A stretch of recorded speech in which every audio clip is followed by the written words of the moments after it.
What's up, everybody? Welcome back to the Big Bidgy Podcast, episode 4. And today, Lil Vicky will be back on the podcast. You haven't recorded it yet, but I'm doing the intro right now. So, how's the lighting right now? I bought a ring light today. It's right here underneath the camera. As you can see, I'm covering it up. So, let me know how the lighting is in this video. It's got to be a lot better than most of my videos. But yeah, today we have an interesting podcast for you. We are going to film our... Hang on. Sorry. We're going to talk about our favorite and least favorite Michael Myers Halloween movies. We're going to be ranking them in this podcast. And I also have something else I would like to talk to you about in this podcast. So stay tuned for that. And I will see y'all very shortly. Alright guys, we have Lil Thicky back on the podcast today. So like I said in the intro, we are going to rank our favorite and least favorite Michael Myers Halloween movies because it's a little bit closer to Halloween now. So I'm going to start off, and I learned that there's actually only 12 movies in the entire franchise of Halloween. I thought there was more than that, but I'm only going to do 10 of them. I'm going to do a top 10 of my favorite. I will tell you the last two that I'm not even going to include in my top 10 is H2O and Resurrection. So my number one rank on my list would have to be the original Halloween from 1978. I think that is the number one best Halloween movie ever made because, one, the amount of money they had to work with on that movie with was kind of impressive. You know, I mean, back in the 70s, $320,000 was a lot of money, but to make a horror film, that wasn't a lot of money for a horror film. That's why a lot of the kills in that movie wasn't real gruesome or intense like they are in the second one in 1981. So that has got to have number one. Alright, and then number two on my rank would have to be Halloween from 2018. David Gordon Green did a magnificent job with that movie. He paid tribute to the original from 1978, and I thought that was probably one of the best reboots of any Halloween movie ever. My third favorite would have to be Halloween 2 from 1981. That one was a good movie, and you could tell that they had a bigger budget to work with on that one because they had a lot more gruesome kills in that one than they did the one from 1978. My fourth favorite of all time would have to be Halloween Kills. Halloween Kills I thought was a pretty good installment to the franchise. Even though it didn't continue the storyline that it continued in Halloween I can't even think of the word right now. Anyway, so that's the fourth one. The fifth one would have to be Halloween 5, The Revenge of Michael Myers. Reason why that one is in the fifth place spot is because I like that one a little bit better than I do the fourth one. The fourth one is in sixth place. Now, the only thing that I wish they would have done better in that movie was done a little bit better job on the mask that they used in the fourth and fifth one, because the fourth one didn't look good at all. The fifth one looked a little bit better. My seventh favorite Halloween movie of all time is Rob Zombie's remake from 2007. Something that I like about that movie is how he went a little bit deeper into the childhood of Michael and tried to tell the story of how and why maybe he became the way he became when he became an adult. My eighth favorite one of all time is Halloween, The Curse of Michael Myers. That one was alright. I mean, I ain't watched it in a long time, but it was a pretty good movie. My ninth favorite one would have to be Halloween. Hang on, I'm stuck. What other ones have I not named yet? 6. That was Curse of Michael Myers. 4. I've already said 4. We ain't doing H I'm not doing H2O or Resurrection. or Resurrection. Ends. Ends is 10. That's Or the third one, Halloween 3. Yeah, but I wasn't even going to rank Halloween 3, the Season of the Witch, because Michael Myers is not in that movie, so I don't consider it a Michael Myers movie. Will you move, Quinny, please? Move! Move! Thank you. Well, then I guess I'll just go ahead. Number 9 spot would have to go to H2O 20 years later, because the mask in that one was terrible. I'm going to put a picture of the mask in this video. That was a terrible mask for Halloween H2O. Do you agree?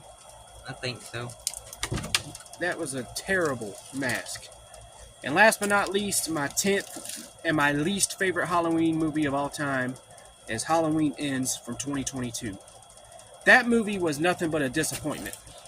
Because, I mean, I don't understand why David Gordon Green had, at the end of Kills, Michael kill Laurie's daughter, and then in Halloween Ends, just a completely different story about focusing more on Allison instead of, I thought that Halloween Ends was going to be one big final fight between Laurie and Michael, where she would have to go and hunt him down because he took off after he killed his daughter, and her daughter. So Laurie has to hunt him down,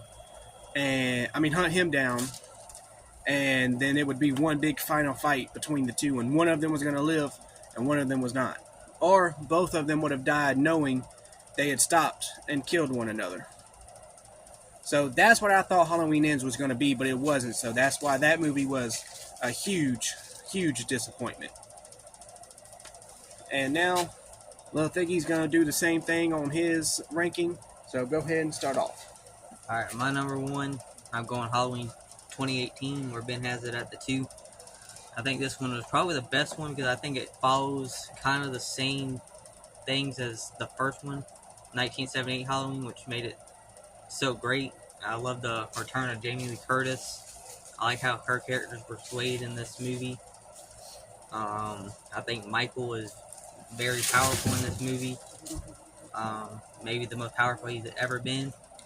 But yeah, I just love this movie. I love the way it ends, them setting him on fire. Yeah, I think that's gonna have to be my first one. Then the second, I'm gonna go the Halloween 1978. Watched that one for the first time last year, actually, and I enjoyed that. We could definitely tell, I think, in parts, that it was a very cheap and low-budgeted movie because of how some of the scenes were played out and stuff like that. But I think it was a good way to show Laurie Strode and Jamie Lee Curtis off as a actor and a character. I love Donald. What was his last name? Donald Pleasance. Yeah. Actually, for that movie, the original budget for the 1978 movie was actually only $300,000. But when Donald Pleasance come onto the movie, he was not going to do the movie for any less than $20,000. And actually, all the scenes with him in the movie were the first thing that was shot for the movie because he wasn't going to stick around for the entire film waiting on his parts to be filmed because of how little he got paid for the movie. Yeah, but like I was saying, I love how the kill count wasn't overkilled. I like when they're, great scenes where they're dedicated to killing someone off and there ain't too many kills where it ruins when he can kill somebody. So I think that's got to be my 2. And then number 3, I'm going Halloween Kills. That's the second one after Halloween 2018. I think, personally, this one should have been the last Halloween they ever made, where the whole town came together to kill Michael Myers. I think it was an even better sequel to kind of the new generation Halloween. Alright, y'all, we're gonna have to take a time out here. Alright, we're back. But I was saying about Halloween Kills.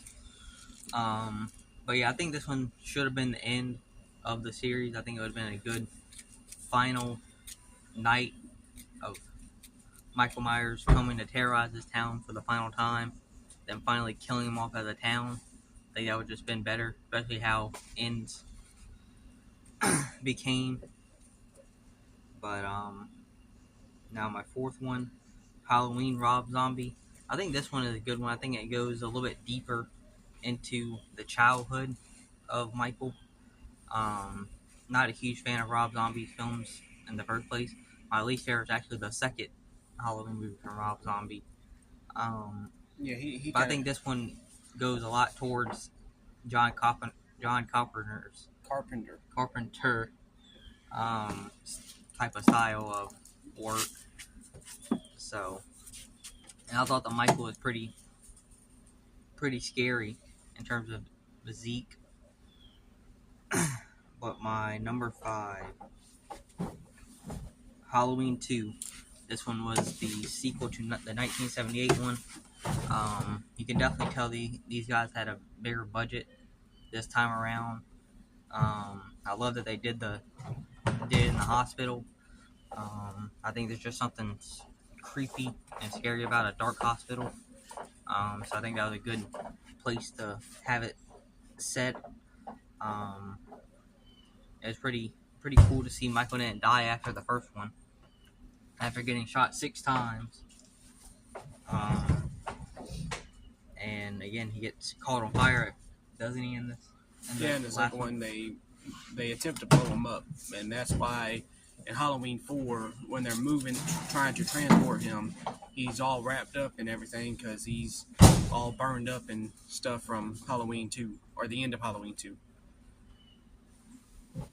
My 6th one is Halloween H20.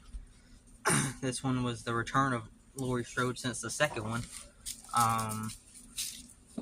Don't remember too much about this. I haven't watched it in over a year. So I just remember the mask was terrible. But yeah, as Ben said earlier, the mask was pretty bad. I mean, the mask in the second one kind of looked like what Michael Jackson would look like if he had spiky hair. Kind of what it looked like. But I think it was pretty creative to kind of see in Resurrection that Michael didn't end up dying. It was ultimately the paramedic. So, and I think all the Laurie Strode movies are pretty good. Besides Ends, I think that's the only one where she doesn't do too great in. Then my 7 is Halloween Resurrection. I think this one gets a lot too much hate. I think this one ain't bad at all. I guess I can get why people don't like it, but I don't hate it. I did hate that they killed Laurie Strode off pretty early. I think she would have been a good part to have in this movie, but I think it was pretty unique to electrocute them. But yeah, that's my 7th one. Then my 8, Halloween Ends.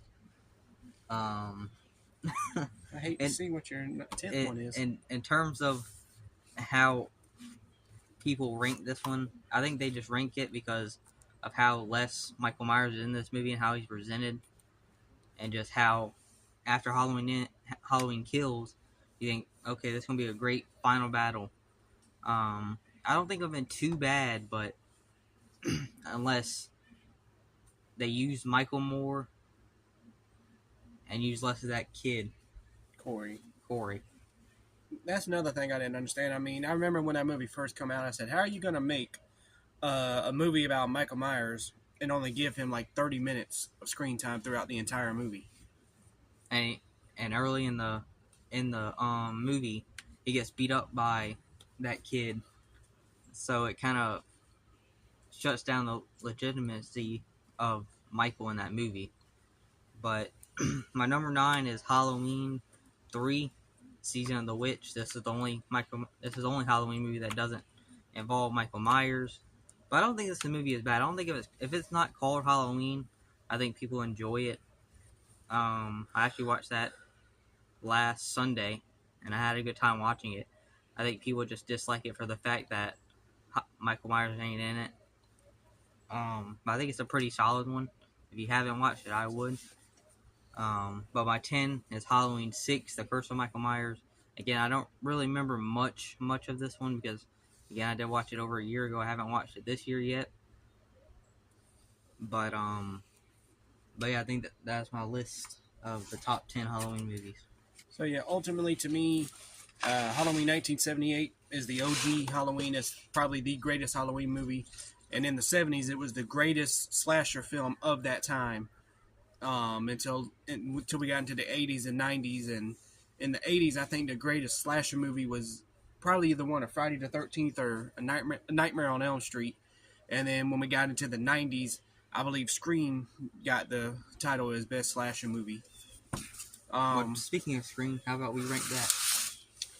Yeah, I guess we could do that because there's what six? Well, I haven't watched the sixth one yet, so I can't rank We'll it. just rank the first 5. So my top 5 favorite Scream movies. Number 1 would have to be Scream 3. I don't know what it is about Scream 3 that I like so much, but it's, to me, the greatest in the franchise of Scream because, one, it's actually only one killer in this movie that makes it more interesting because in the rest of them, it's 2 killers at least. So that's my favorite one. And it's a little bit of a plot twist nearing the end when Roman tells Sidney that he's her long-lost brother. My number 2 is Scream, the original. Matthew Lillard was hilarious in that movie. My third favorite one would have to be Scream 4. I love Scream 4. It's a pretty good movie. My fourth one would have to be Scream 5 because it's a pretty good movie.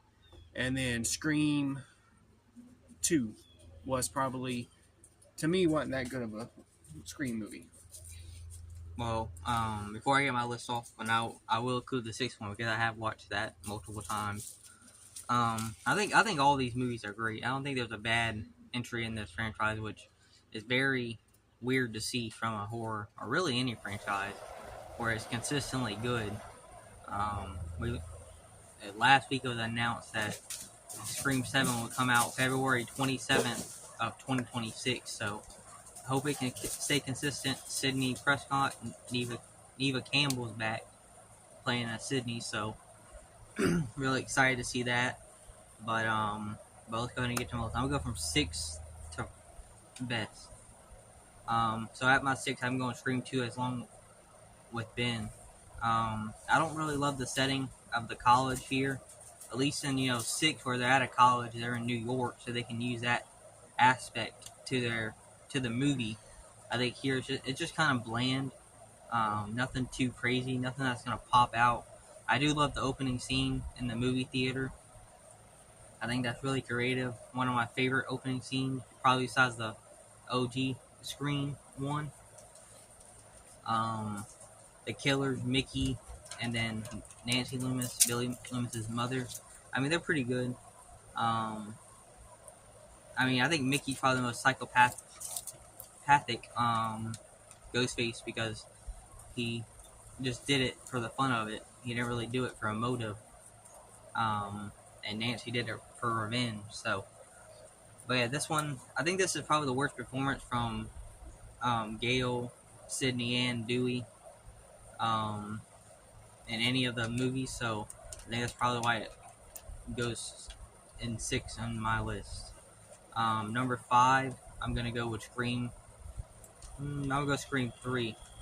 I used to love this movie, but over watching it, I think the other movies just outpace it. I do love the Hollywood setting.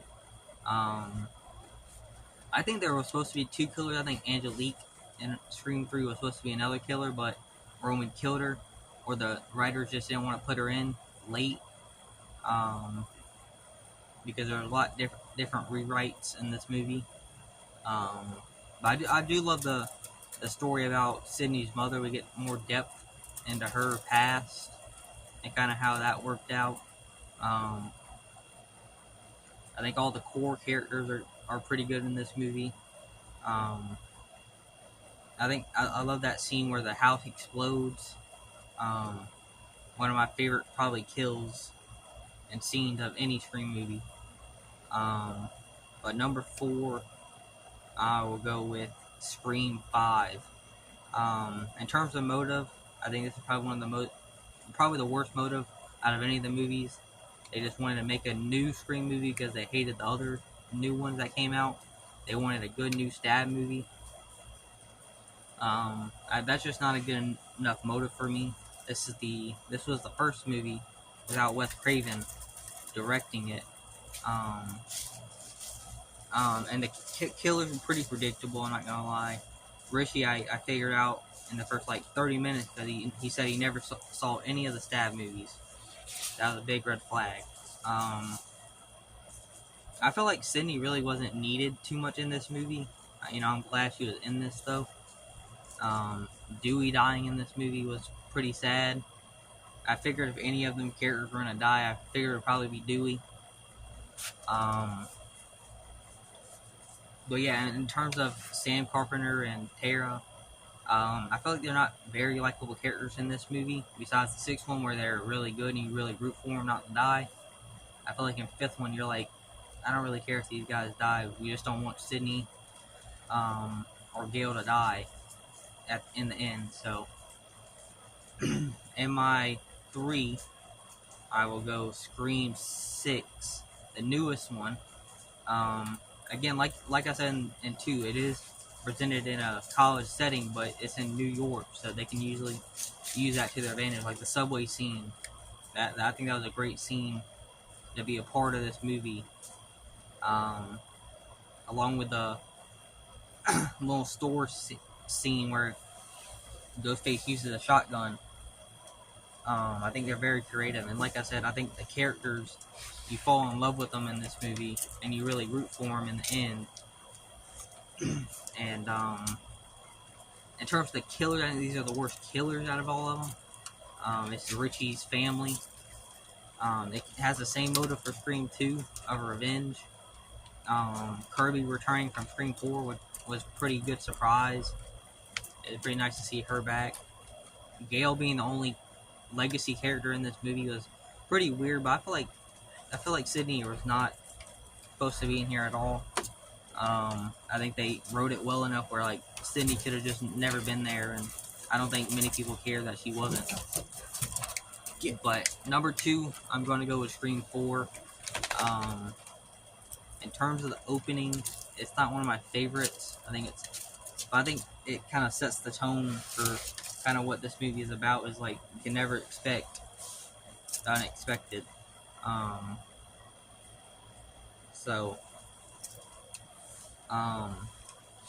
think it was pretty nice to see one of her family members. You kind of saw that in 3, but you really never knew that Roman was related to Sydney, where you knew Jill was, and then Charlie Walker.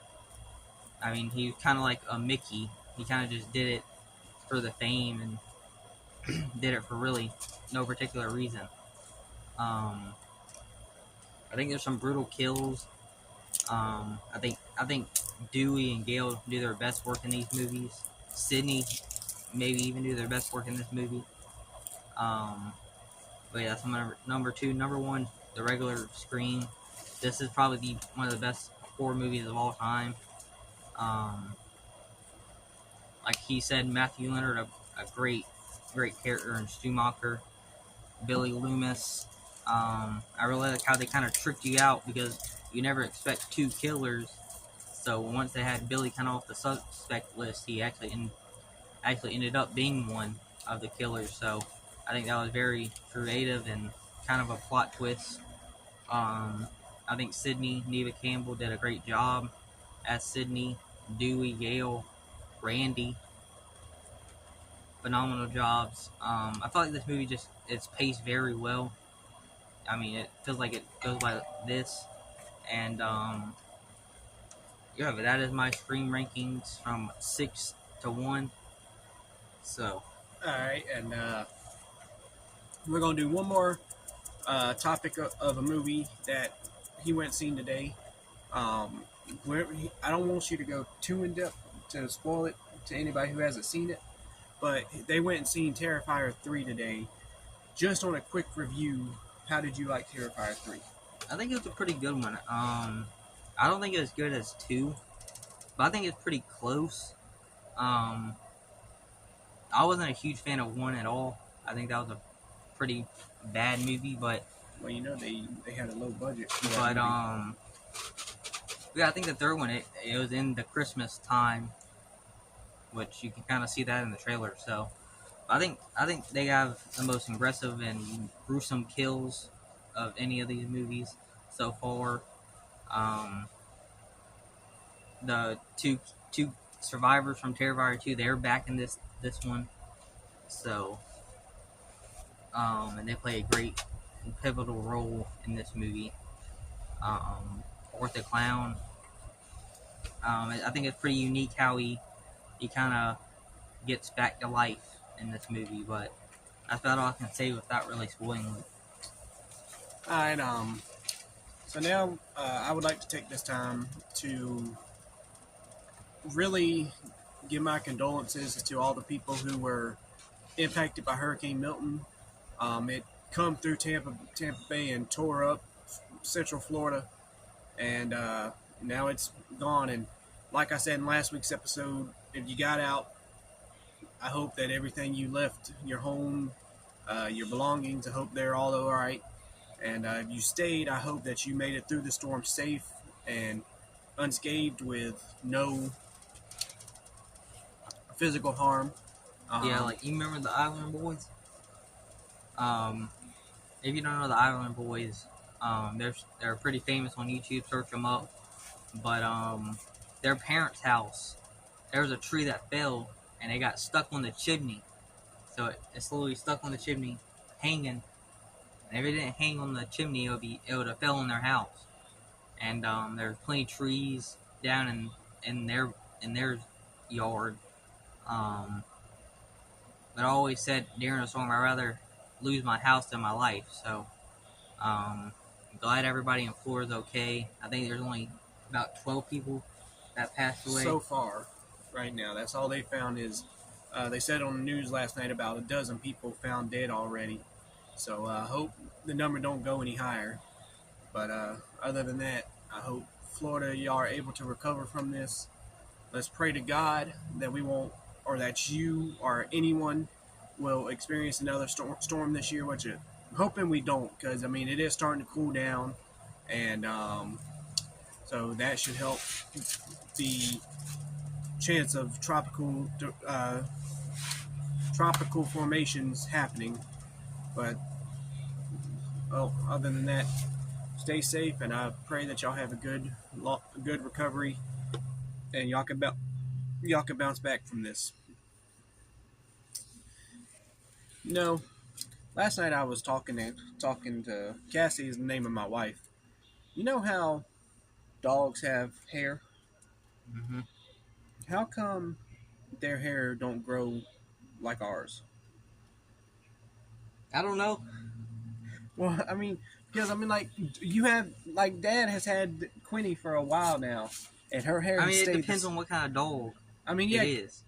Cassie told me last night that dogs shed, which they do, but I mean, how does their bodies know when it's time to shed hair? It just sheds. It's like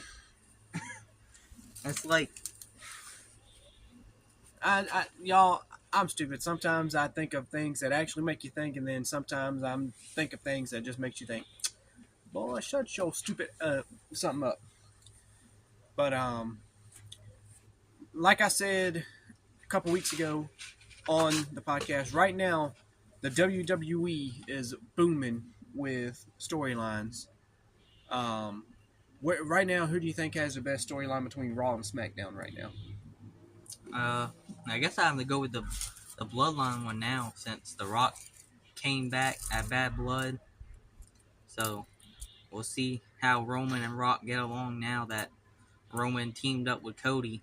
I know some people weren't thrilled with Cody and Roman teaming up, but I think it was all part of the storyline of, Rock kind of feeling betrayed and Roman betraying the family by teaming with the person who beat him at WrestleMania 40.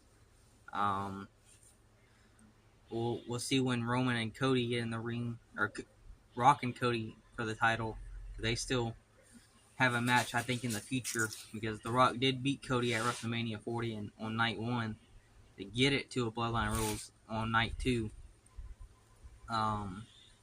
So we'll see how it pans out in the future. So we are almost about midway through October, getting close to Halloween. I was gonna see, do you have any favorite Halloween childhood stories you would like to tell on today's podcast? Oh yeah. So like the story he was telling in what was it? Episode 2 about that guy's house. I went up there one Halloween, and this lady saw me, and she came up to me, and so I turned to the side. I was gonna walk around her. She moved. Then I moved back. She moved. I was like, "Get out of my way, lady! I'm trying to get some candy." And so yeah, and that's actually one of my brother's friends, not my other brother. Because Benjamin don't have no friends, so it's kind of hard to say he has any. But yeah, that's probably the only Halloween story. Ain't been really too many crazy stories I've had during Halloween besides that one. Y'all, as we progress more through the rest of the year, we will talk more about childhood stories from around this time, from the time frame we're in. Like we'll do some for Thanksgiving and Christmas coming up. But other than that, let's talk about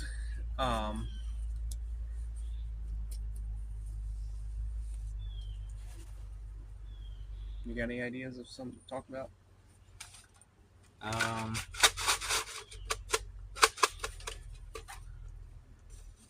Oh, I got something. So, somebody look at his haircut and tell me from an angle he doesn't look like Forrest Gump. Dude, does not look like Forrest Gump. And he knows what Forrest Gump looks like because that's his favorite movie, I swear to you. That's not my favorite movie. My favorite movie is Spider-Man No Way Home. I mean, me and him actually realized something about Forrest Gump. In that movie, Tom Hanks was an incredible actor. He's done a lot of iconic roles, but in that movie, just the character he was playing, someone who was a little bit slower than most, and the way he took everything legitimate. Like, there's a scene in the movie where Lieutenant Dan from when he was in the Army said, "Gump, have you found Jesus yet, Gump?" And what does he say, Lynn? I didn't know I was supposed to be looking for him, sir. I just love how Forrest takes everything legitimate and he actually gives legit answers back. Actually, a fun fact about that movie: Tom Hanks wasn't supposed to be talking like that, but the lone boy that played him couldn't speak like Tom Hanks. So Tom Hanks just said, "How about I just speak like the boy?"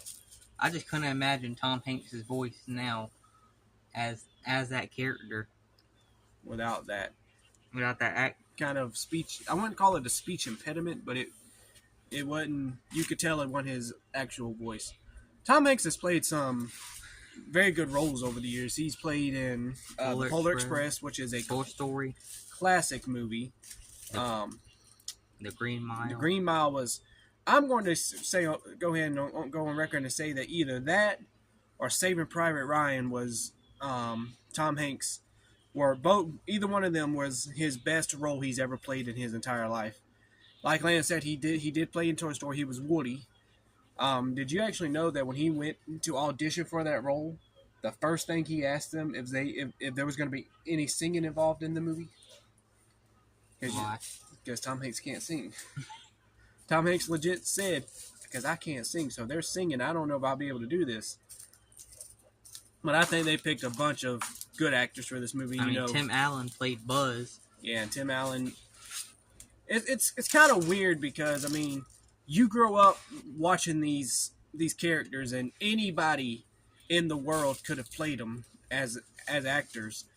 But after you watch the person and you get to know who was the person behind the voice, you just cannot picture another actor being that character.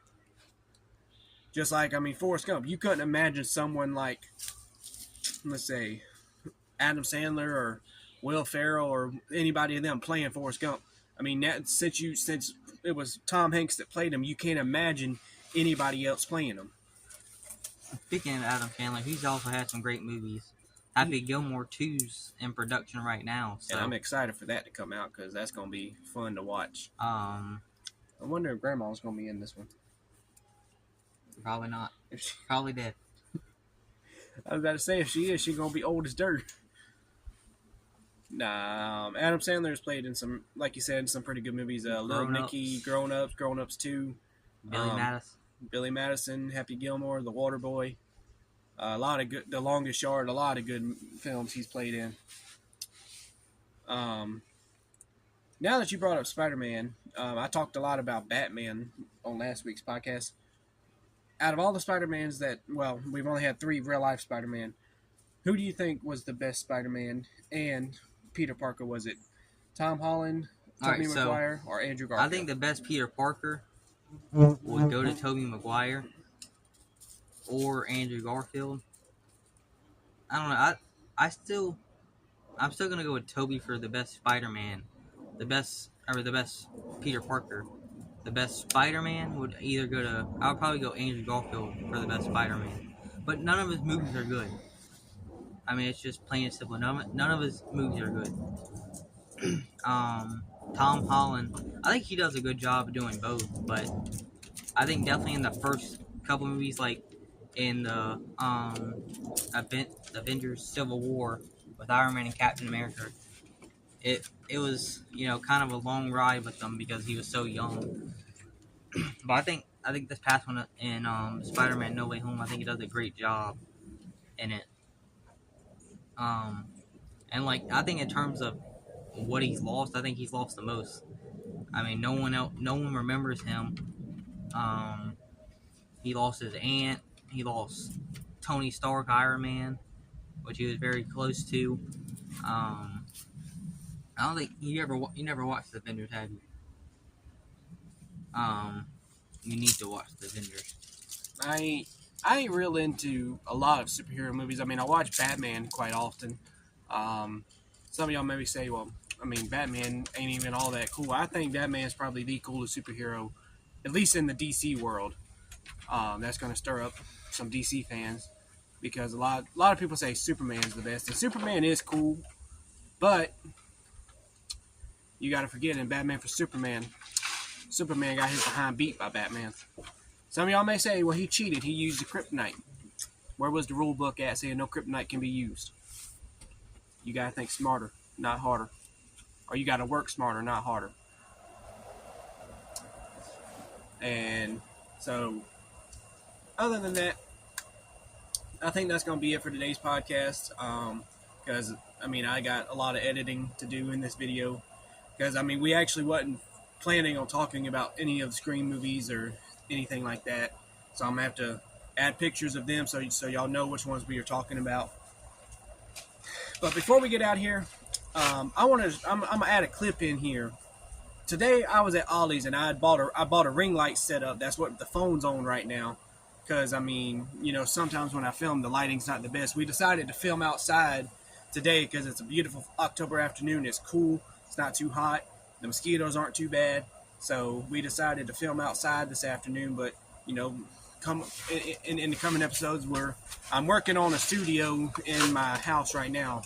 And we'll be filming in that. So this ring light will come in use. But I seen another ring light other than the one I was going to buy. And they had a picture of a phone.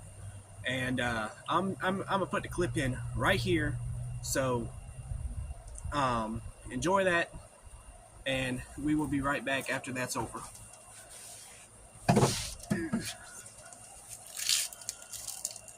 So I'm in Ollie's right now to get this for the podcast this week. I just want to share you guys something about how I know our generation is in trouble. Can y'all see that yet? Phone not included. I wouldn't think it would be included, would you? Because I was looking at this because I thought that maybe this would be a little bit better, but I don't want colorful. And this will be cool white, natural white, or warm white.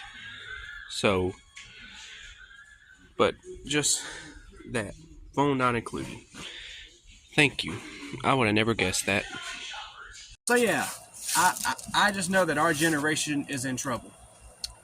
But anyway, that's going to be it for today's episode. Thank y'all so much for watching. If you did enjoy it, please hit the subscribe button and the like button. And just support us in making our dream of doing this as a living come true. Because it's just fun getting to sit here with my brother and talk about some weird topics. Next week, I ain't got an idea of what we're going to do, quite sure of what we're going to do next week, but we will come up with ideas before next week. Actually, I think I got an idea. I think we're gonna do a quiz on each other, on how much we know each other. Actually, I got an idea. We're gonna do a quiz on each other, but if you get it wrong, you have to eat a Bean Boozled jelly bean. Or we get some tortillas. No, I'm not doing that again. But anyway, but also to end this video, from now on, the recording and the uploading schedule will be, we're going to record on Friday afternoons, or sometime on Friday, and we're going to upload on every Sunday. So every Sunday there will be a new episode out, and again, hit the like button, subscribe, share it with your friends if you enjoyed it, and we will see y'all in the next podcast.